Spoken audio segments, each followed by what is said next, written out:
So, guys, do you reckon we need to introduce ourselves every time? 'Cause we're doing these every day, or should we just assume people know who we are? Otherwise, everyone's going to have to listen to us say our names every day for the next 2 weeks. Well, what for people who join us new? Is there going to be people who start on Thursday? They'll know who we are. No, they won't. All right. I was hoping Christiana would agree, and then we wouldn't have to do the hello, I'm every day for the next 2 weeks. I strangely get this weird like stage fright that I'm gonna mispronounce my own name every time I do it. I'm like, no, you know this.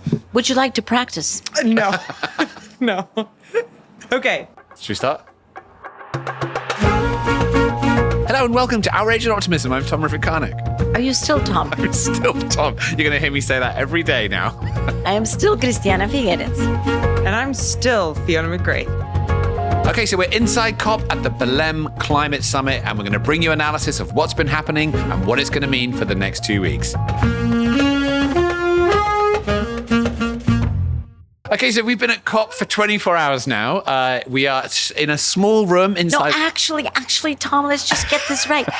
I know the exactly. COP has not started. It starts on Monday. I have heard this so many times. But we're already here in the blue zone. No, the blue zone has not been created yet. We're at the media center. So where are we? We are right in front of where the climate summit for world leaders is taking place at the media center.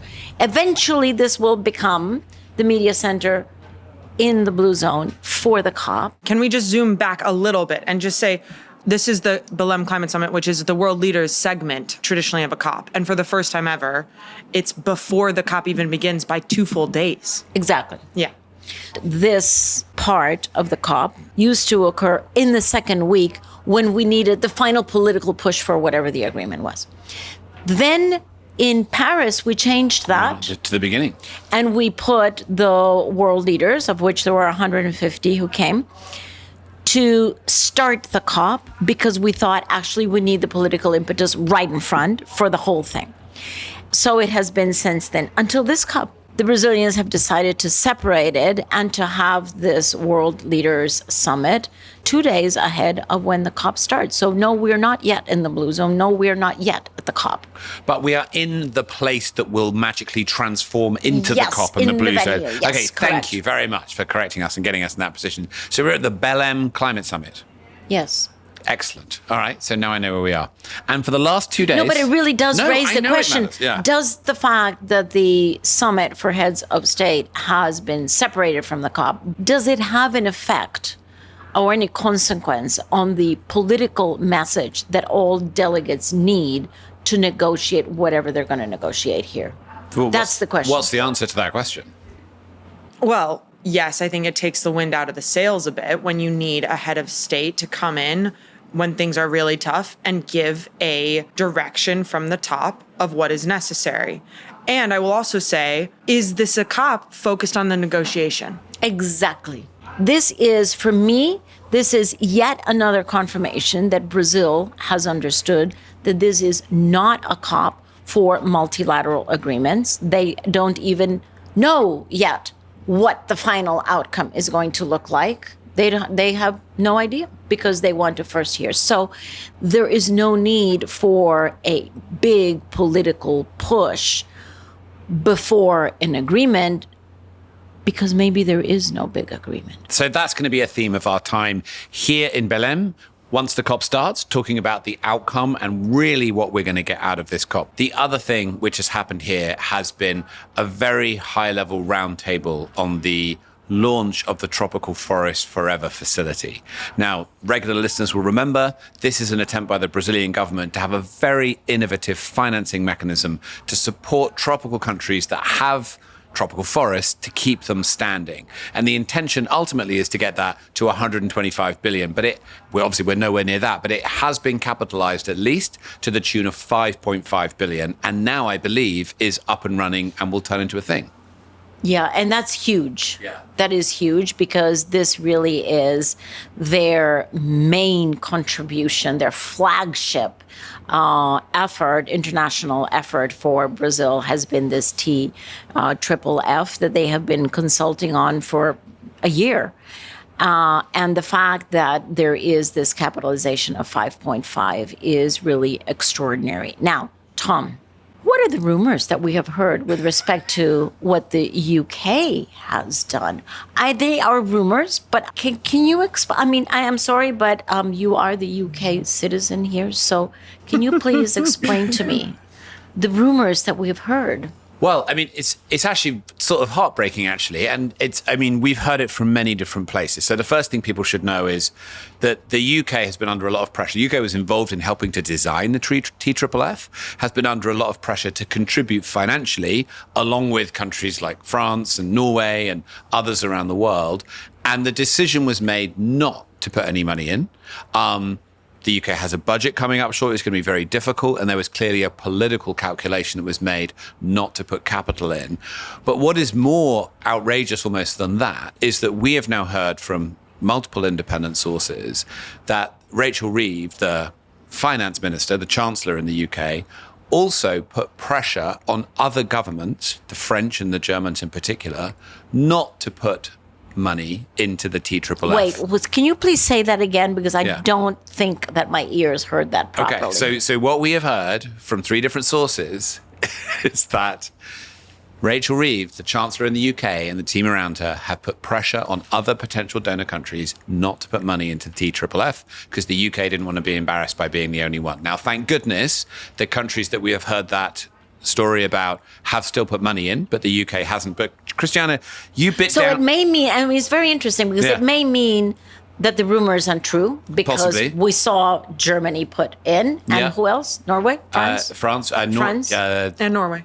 Germany and France and Norway. So all the traditional donor countries did put money in as well, along with Brazil. Despite the rumor that we had. Yeah. And it is embarrassing for the UK that they didn't put money Absolutely. in. I mean, it's definitely her worry is embarrassing. true, Yeah. but that's a totally Definitely And there are embarrassing. ministers who we know were behind the scenes really pushing Keir Starmer to put this money in. Ultimately, it was the Prime Minister's decision. Now, Tom, here's the thing. I actually sat next to Keir Starmer. Bit down pretty hard on him, didn't he? Yeah. At the Urshad. Poor guy did not know what he was walking into. He wasn't between you and Marina Silva, was he? No, but I was between him and Prince William. So there you go. And this was at the height of these rumors. So I did take advantage of the few minutes before the program started to say, A, that we were very disappointed that the UK had decided, because we knew that for a fact, that the UK had decided not to capitalize the fund, and that the Brazilians were not only disappointed, but they were counting on the UK because the UK has been one of the countries that has very actively participated in the design. And disappointed is a massive understatement from what I've heard from the Brazilians. Yes, disappointed is the politically correct diplomatic word. But then also I said, not only that, but there is a rumor going around that the UK is lobbying Germany, for example, to not put any capitalization into the fund, which the Prime Minister flatly denied. And he said, absolutely not. Okay. So very possible that it's rumors. One does wonder then, what did the Prime Minister come What was he here to for? do in Brazil? Well, that's a fascinating question. I think he committed to talk about funds, or there was like some very political jargony way that he like committed to the TFFF, but didn't actually pledge any dollar amount. One thing that the UK put on the table, which I think is very helpful, is that they understand that a lot of this capital will have to come from the private sector. That is definitely true. Sure. But the people who are designing, have been helping the Brazilians design, come back with an argument that says, yes, there does have to be capitalization from the private sector, but there cannot be the expectation that that is the first capital to move, because public sector capital has to be there to buy down the first risk. Yeah. Totally. And if that is not there, how do you expect the private sector to move in? So the answer to that, to the UK, yes, that is very important. And it requires public sector taking an insurance. Coming in to begin with, absolutely, to then build the momentum. And just to say, I mean, this is perhaps particularly embarrassing for the UK because at the Glasgow COP, there was major commitments to forests and protecting forests, including tropical forests, which are particularly important because of the embodied carbon and the biodiversity hubs that are uniquely in these regions. Yeah. Now, I mean, this is outrageous if it's true, and you sometimes never know. I mean, listeners might not really realize. It's outrageous if it's true, and it's great if it's not. But No. it still doesn't explain why the UK didn't capitalize. It's still not great if it's not, because the UK still didn't capitalize. Exactly. So it's outrageous anyway, but it's terrible if it's true. The Prime Minister has doubled down on multilateralism, and the UK's commitment, and the NDC last year was impressive. So those are in the positive camp. So we will have to see how this develops over the coming days. Now, should we go? We have a couple of very exciting interviews today, don't we? We spoke to former Prime Minister of New Zealand, Jacinda Ardern, your fellow trustee on the Earthshot board just now. Maybe we should go to that conversation first. And then later on in the episode, we also talked to Selwin Hart, the Under-Secretary General, the Special Advisor to the UN Secretary General on climate change. So let's first go to the conversation with Jacinda Ardern.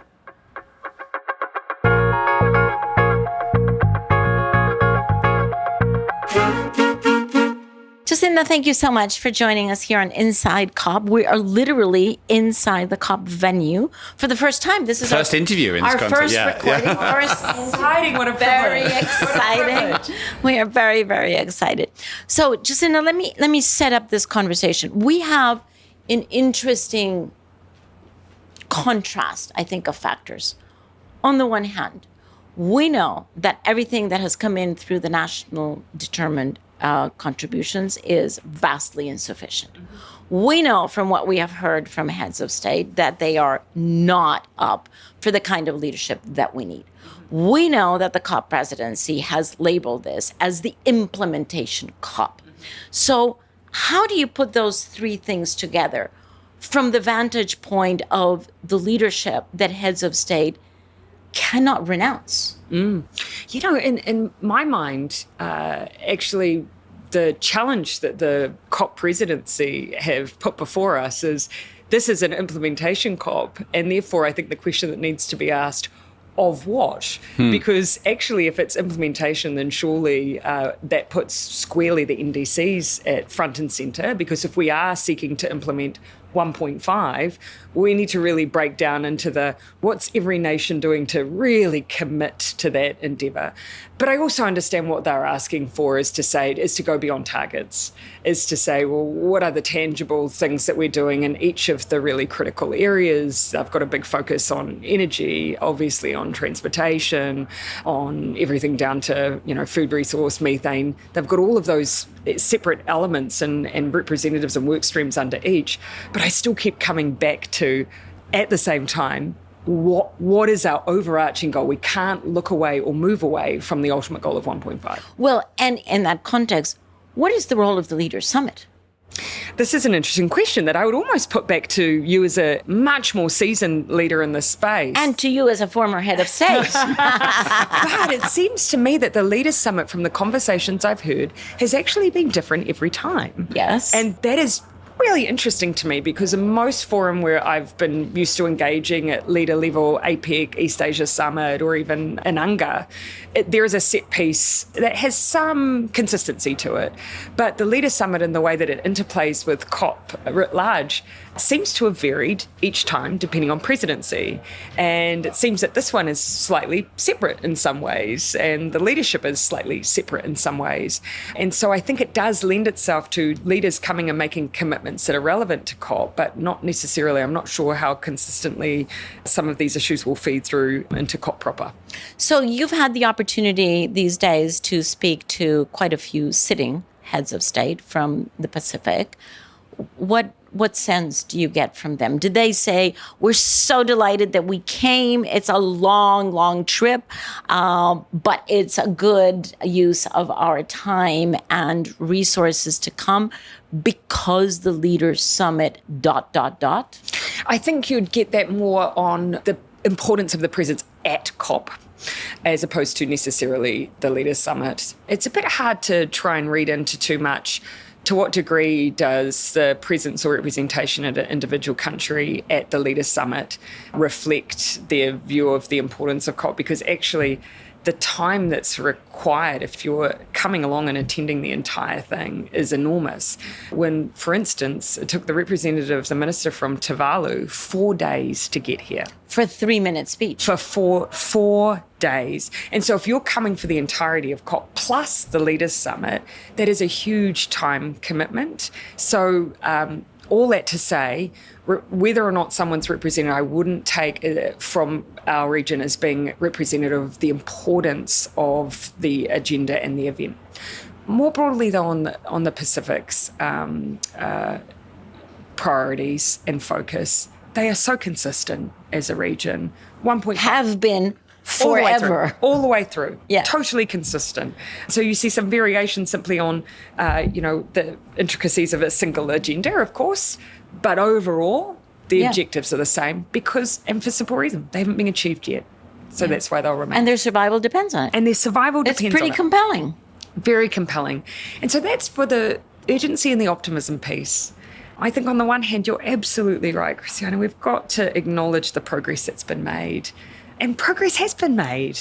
And not sufficient at all. But not sufficient. Not at all. And I think that's what the Pacific, anyone at leader level who ever implies that kind of, at least we've done this much, when your survival is dependent on it. Totally. Of course that's Makes no sense. No, I totally understand. So, Jacinda, there are two things that Brazil as a COP presidency has put front and center that are quite unique for a COP. One is the importance of force, because we haven't seen that. And the other thing that they have put front and center, which is very, very intimately related with force, is the leadership of indigenous peoples, of indigenous communities, of First Nations.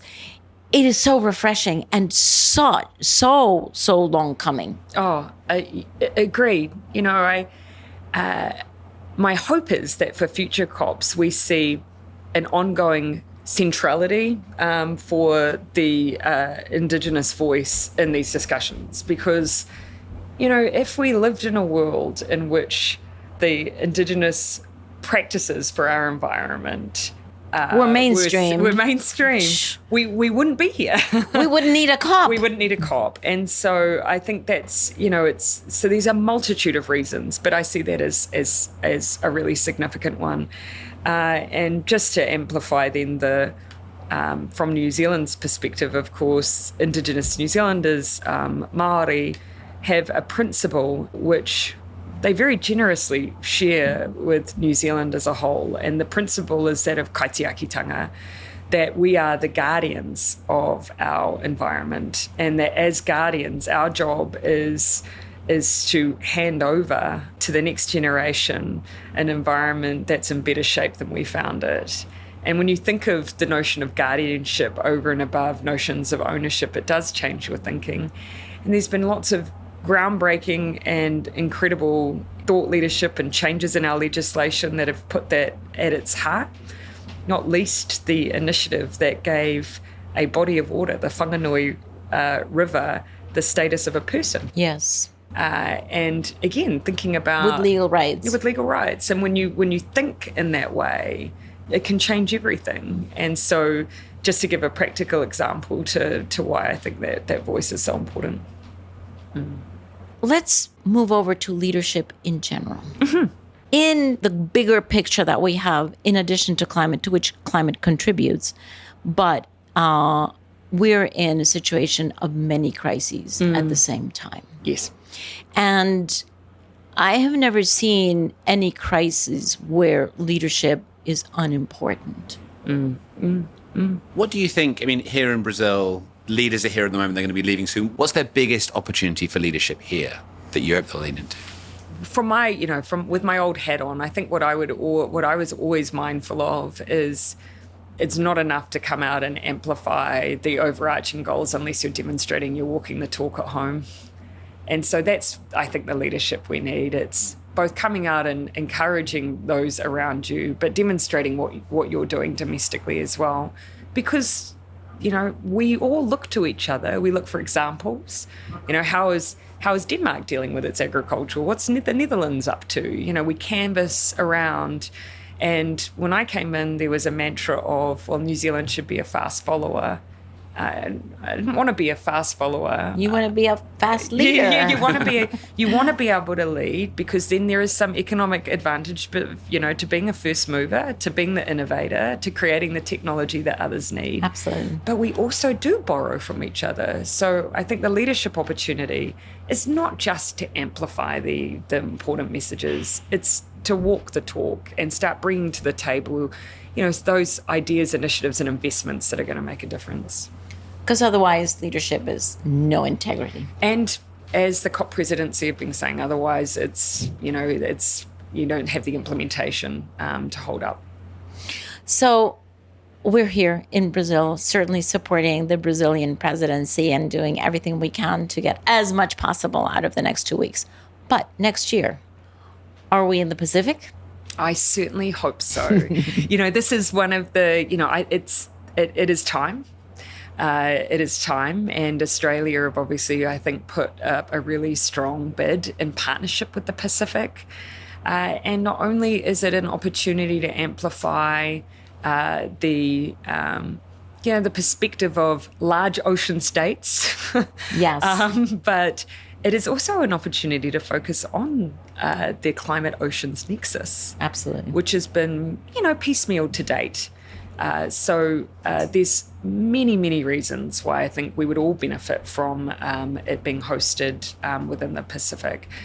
It's not without its challenges. Turkey obviously is wanting to host, and so and if there is an agreement, it ends up in Bonn. So here's hoping. Indeed. We're also hoping for that. Yes. Yeah. Well, Jacinda, thank you so much Thank for you. joining us here on Inside COP. And how long will you be staying until you have to I'm leave? here for the Leaders Summit and then to the very beginning. So I unfortunately leave in 3 days. Okay, but thank you. Thank you for devoting this time to us. Thank you for having me. Thanks so much. What a great leader Jacinda is, and amazing to have her here. That was, of course, a much longer discussion than we were able to share with the listeners, but we will hopefully at some point soon share the full conversation. Now, I guess we should maybe move on to the chat with Selwin. You've known Selwin Hart for many years. Why don't you introduce him? I have known Selwin Hart for many years, since we were both lonely little negotiators, always on the same side, because the Caribbean and because the Caribbean and Costa Rica have always been high ambition countries, together with all of the Pacific countries. So yes, I have known him for a very long time. He then moved from being a negotiator to being the right hand to the Secretary General for all matters climate change, which was an interesting choice, to take a negotiator of high ambition country into the 37th floor, which is where the Secretary General has his offices, and help the Secretary General understand it from the bottom up, because Selwin really understands the negotiations on the ground, which a Secretary General that has actually not done that before wouldn't understand. So Selwin has played such a key role in helping the Secretary General to understand all the different levels of the climate negotiations. And he, of course, played that role for the previous SG, right? Ban Ki-moon, which is where he was in that position when we were in Paris. Great. So it was so nice to see him and catch up with him. Let's hear that discussion. Selwin, thank you so much for joining us. As you sat down, I think we both had a flashback that 10 years ago and 5 years before that, we were working shoulder to shoulder, basically on the same side, pulling, pushing, coddling, doing everything to get governments to a very ambitious Paris Agreement, which we did. And now I am not working shoulder to shoulder with you because, Selwin, can I say, I have a press badge. So for me, this is really weird because, so many of my years were on your side. How is it for you? Well, seeing both of you, as I sat down, you're right. I got really nostalgic. I really thought about 10 years ago when you rushed in to the room and you told Ban Ki-moon at the time, we have a deal, Secretary General, we have a deal.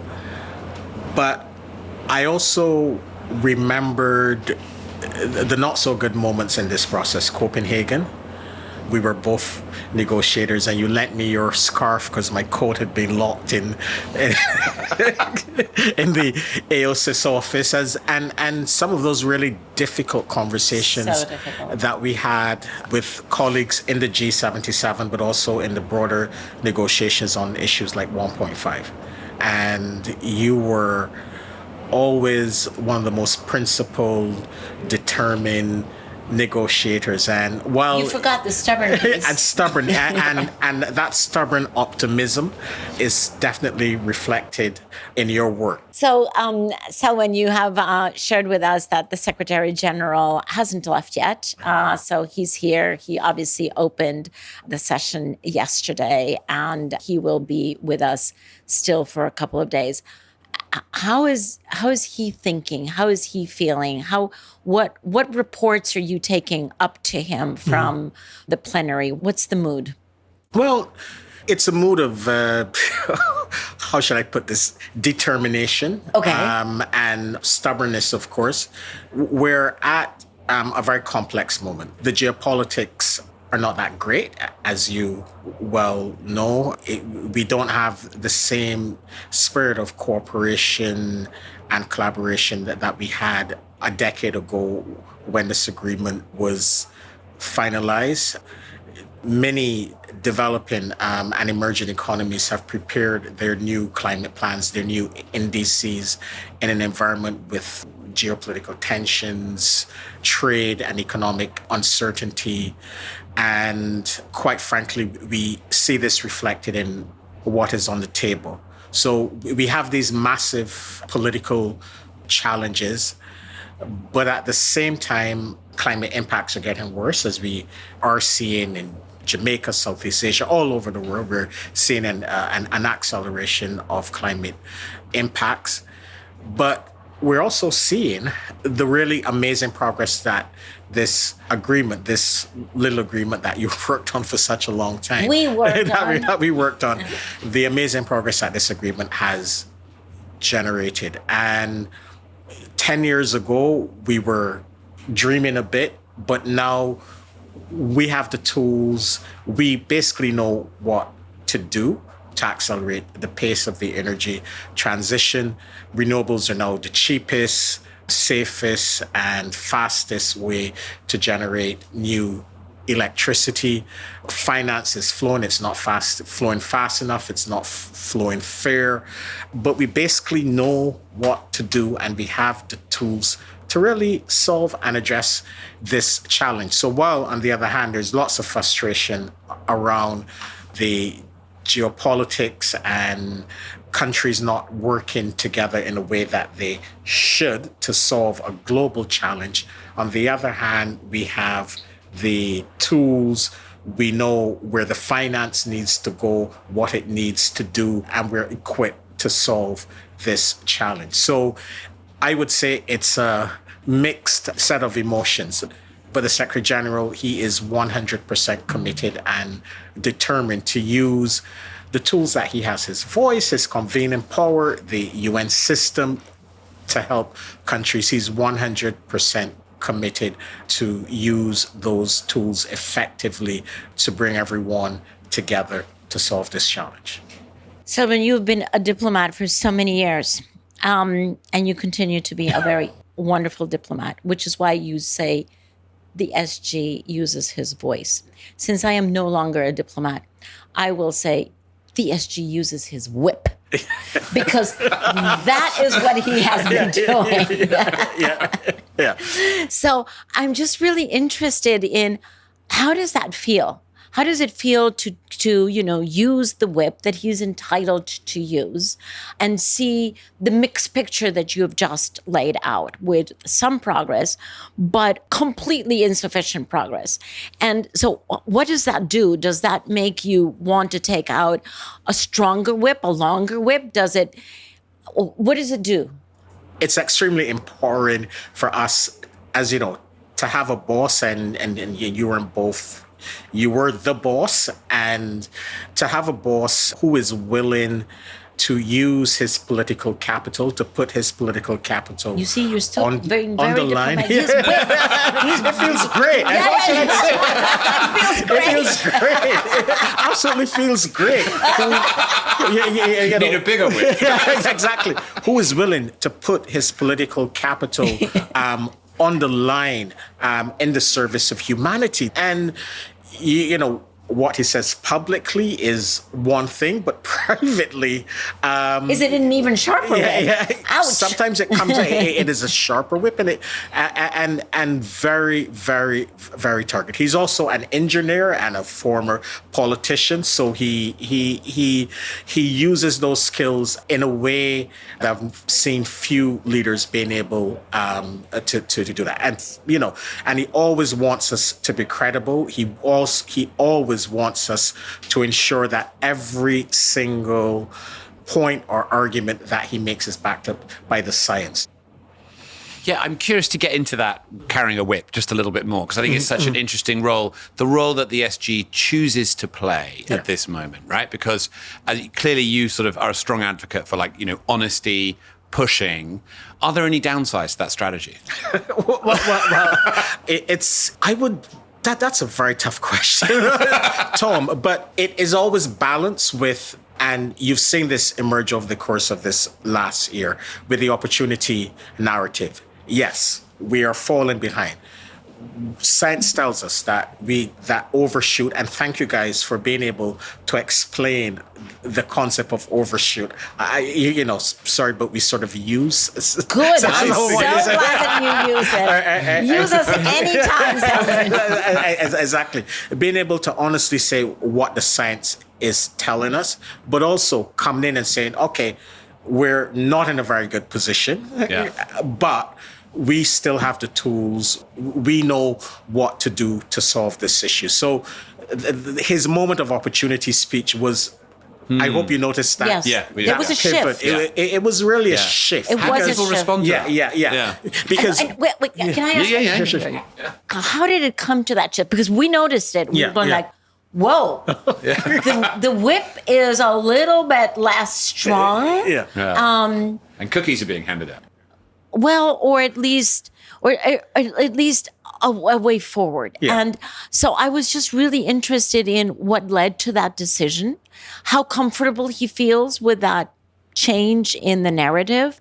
Does it represent something internal to him? Does it represent a reaction to the geopolitics? Does it represent Selwyn whispering into his ear? What does it represent? I think it's a combination of both the political moment, but also the economic moment that we're currently in, right? Yes, we need to push everyone to do more, but at the same time, the economic opportunities of the transition are absolutely are beyond compelling. Yes. We would say, and when you look at where we've come in a decade, 10 years ago, 1%, less than 1% of all new cars sold were electric vehicles. This year, it's likely to be around 1 in 5. 1 in 5. And in China, many more. And in China, many, many more. And many of the developing and emerging economies, like Brazil now has become a major market for electric vehicles and hybrid vehicles. And a decade ago, it took about 1 week to deploy 1 gigawatt of solar.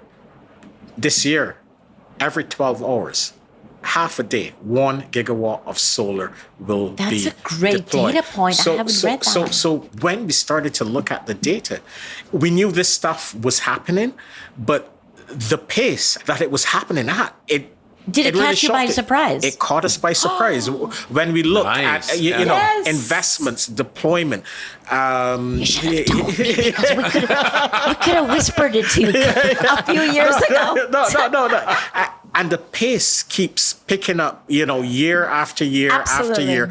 And it also became clear that, the reality is that since Paris, 4 out of every $5 invested in clean energy has just gone to China and the advanced economies. And countries representing 2/3 of global population are just getting one out of every $5. And if we can shift some of that investments, because that's where all the emissions growth is as well. That's where that's the population, the emissions growth. Yeah. Selwyn, so a data point to fit right in there with that very important argument. We in the global south, we're just going to leave Tom out of this. Yeah, exactly. You're not one of us. You're not we in the global south, we have 70% of the solar and wind potential of the world. Yeah. We also have 50% of the minerals Yeah. that are necessary for the transition. So this could be the greatest leap forward. It could be the biggest thing that has ever happened for the global south. Or as we were corrected a few days ago, it's not the global south, it's the global majority. Yeah, exactly. I agree. And using Africa as an example, of that 70%, Africa's 60% of the best solar potentials in Africa, 30% of the critical energy transition minerals, and 2% of clean energy and investments. That's crazy. A continent That's with the gap over we have to- 1 billion people. Yes. Yeah. And More growing. than China, and growing. Yeah. The youngest continent. Now, if Africa develops like the developed countries, or We're even screwed. If that's the way they go, they're exactly, screwed. or even if it develops in a way that China was 2 decades ago, with emissions growing at 8 to 9% annually, we're all cooked. So, in our view, it's in everyone's interest Absolutely. to work with African countries, to work with the Absolutely. continent, to ensure Yes. that this new climate economy that is emerging, where countries can grow, provide social services, etc.,